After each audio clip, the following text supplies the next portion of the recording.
Hello दोस्तों, welcome back to the channel Srishti Study Point. और आज हम यहाँ पर बात करेंगे फिर से बिहार टीआरई के बारे में, लेकिन यहाँ पर बात करेंगे हम फेज़ 1 जिसकी बच्चों को ज्वाइनिंग मिल चुकी है।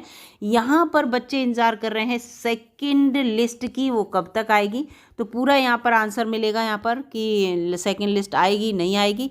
दूसरा, जो बच्चे फेज़ 2 का फॉर्म भरना चाह रहे हैं 9th 10th और 11th 12th वालों के लिए बात कर रही हूँ, तो वो ये सोच रहे हैं, उन्हें ये समझ में नहीं आ रहा है कि टेट जो इन्होंने किया है उसके जो इनके जो अंक पत्र हैं इंटरनेट के थ्रू कब ये डाउनलोड कर सकते हैं अपने अंक पत्र को, तो वो भी डेट आपको दे रखी है। और आप कहाँ से अपने अंक पत्र को डाउनलोड करेंगे एस्टेट का, वो सारी यहाँ पर मैं आपको न्यूज़ दूंगी।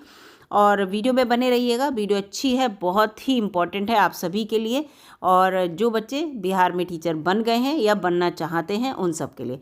सबसे पहले तो एक क्वेश्चन ये पूछा गया था कि जो क्वेश्चन पहले भी आ चुका है कि एक ही बच्चा अगर 1 to 5th में उसने फॉर्म भरा, 9th 10th के लिए भरा, फेज़ 1 की यहाँ पर बात कर रही हूँ, ये दिमाग में रखिएगा, और 11th 12th में भी फॉर्म भरा और तीनों में ही उसका नंबर आ गया, तो मेधा सूची में जो वरीयता क्रम वाली सूची थी उसमें तीनों में ही इस बच्चे का नाम क्यों दिया गया, ये बात यहाँ पर कही गई। इसके साथ साथ जो नियोजित टीचर थे, ऑलरेडी टीचर हैं, मान लीजिए 1 to 5th की कैटेगरी में है और उनका 9th 10th में आ गया, तो वो क्यों उन्हें लिया गया, ये सब इसमें। तो इसका आंसर इन्होंने प्रोफेसर चंद्रशेखर जी जो शिक्षा मंत्री हैं बिहार के, ठीक है, बिहार के शिक्षा मंत्री हैं, याद रखिएगा, उन्होंने आंसर दिया है यहाँ पर कि ऐसा हुआ है कि अगर एक बच्चे ने सारी कैटेगरी में अपने को अच्छा रैंक किया है तो मेधा सूची में उसका नाम प्रकाशित हुआ है, और नियोजित शिक्षक जो दी गई जितनी भी आवश्यक शर्तें थी विज्ञापन में, अगर वो पूरा कर रहे थे तो उन्होंने भी फॉर्म भरे थे, और अगर वो पास हुए हैं तो उन्हें नियुक्ति मिली है, ये सब का। इसके साथ सबसे इम्पॉर्टेंट यहाँ पर ये है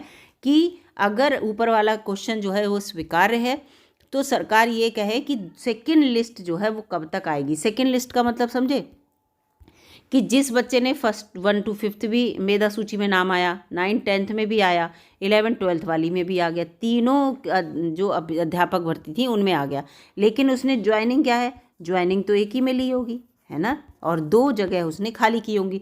मान लीजिए उसने 11th 12th वाले में ज्वाइनिंग ले ली तो यहाँ पर 2 पद उसने खाली कर दिए, जबकि मेधा सूची में उसे दिखाया गया था, तो ये 2 पद खाली हो गए। इसके बाद बहुत से नियोजित शिक्षक ऐसे थे जो नियोजित शिक्षक रहे होंगे जिनको अच्छी जगह इस समय ज्वाइनिंग रही होगी, उनको लग रहा होगा जब उन्हें दूसरी जगह ज्वाइनिंग मिली होगी, अच्छी जगह ना रही हो, उन्होंने कहा कि हम नहीं जाएंगे, तो उनके भी पद खाली रहे होंगे।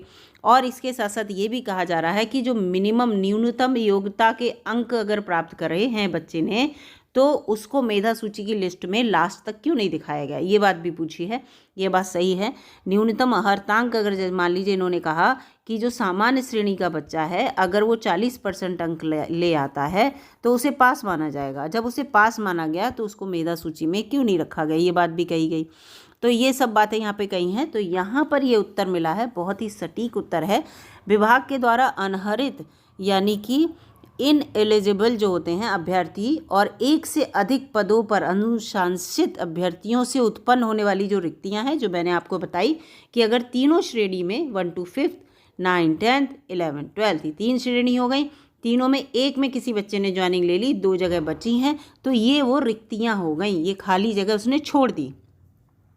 पर आयोग द्वारा अनुशंसा भेजने की सहमति संसूचित की गई है, ठीक है, तो आयोग के द्वारा अनुशंसा भेजी गई है और उसकी जो सहमति है उसको संशोधित किया गया है कि हाँ सेकंड लिस्ट जो है वो आनी चाहिए। अब ये देखते हैं कि सेकंड लिस्ट कब तक आएगी, क्योंकि सेकंड लिस्ट में जो है जो बच्चे अवेटेड हैं, जो 1-2 नंबर से रह गए हैं लिस्ट में, मेधा सूची में आने, वरीयता क्रम वाली जो सूची बनी है उसमें आने में, तो उनका नंबर आने का चांस है, ठीक है, क्योंकि अब ये फेज़ सेकंड की वैकेंसी है। फेज़ सेकंड की वैकेंसी का पूरा एग्ज़ाम पैटर्न और मैं आपको बता चुकी हूँ, लेकिन बच्चे ने अगर फेज़ 1 पास कर लिया है, फेज़ 2 में क्या परिस्थितियाँ रहे, वो पास कर पाए ना कर पाए, क्या कंडीशन रहे, तो कोशिश यही है कि पहली वाली में उसे ज्वाइनिंग मिल जाए। तो जो बच्चे किनारे पर ही अटके हैं, तो अगर सेकेंड लिस्ट आती है तो उसमें उसे ज़रूर ही फ़ायदा मिलेगा और उसका नाम आने की उम्मीद है। अब यहाँ पर बात करते हैं कि एस्टेट की जो आपकी मार्कशीट है, अंक पत्र है एस्टेट 2023 बिहार का, उसको आप कहाँ से डाउनलोड कर सकते हैं, क्योंकि फेज़ 2 में आपको वो लगाना होगा, है ना, क्योंकि ये कहा गया है कि परसुइंग, ये जो जिन्होंने पेपर जैसे सीटेट का है, सीटेट टोटली आप क्वालिफाइड हो, आपके मार्कशीट आपके पास होनी चाहिए, तो आप फॉर्म भर सकते हैं। लेकिन अपियरिंग वाला बच्चा फॉर्म इस बार नहीं भर सकेगा, जैसे पिछली बार सीटेट अपियरिंग को मौका दिया गया था। तो इस बार ऐसा कुछ नहीं है। तो ये सारी सबको अंक पत्र की ज़रूरत है, वो कहाँ से मिलेगा वो सब मैं आपको बताती हूँ। वीडियो में बने रहिएगा दोस्तों, वीडियो आप सभी के लिए ये बहुत इंपॉर्टेंट है।